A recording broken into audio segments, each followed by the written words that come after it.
रविवारी रात्री विहिरीतील मोटार चालू करण्यासाठी गेलेले शेतकरी तोल गेल्याने विहिरीत पडून त्यांचा जागीच मृत्यू झाल्याची धक्कादायक घटना धुळे येथे घडली आहे।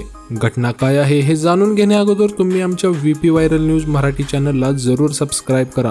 शिरपूर तालुक्यातील सावळदे येथील प्रवीण दगडू पाटील वय वर्ष 38 असे या घटनेत मृत झालेल्या शेतकऱ्याचे नाव आहे।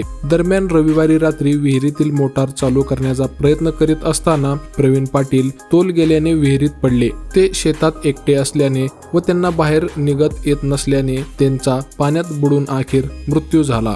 या घटनेची माहिती समजताच गावातील लोकांनी सकाळी शेत शिवारात मदतीसाठी पळाले। येथील तरुणांच्या मदतीने शेतकऱ्याला शिंदखेडा ग्रामीण रुग्णालयात दाखल केले। वैद्यकीय अधिकारी डॉक्टर भूषण काटे यांनी तपासून त्यांना मृत घोषित केले। या प्रकरणी भिकन तमडू पाटील वय वर्ष 51 राहणार चिलानी यांनी दिलेल्या फिर्यादीवरून शिंदखेडा पोलीस ठाण्यात आकस्मिक मृत्यूची नोंद करण्यात आली आहे।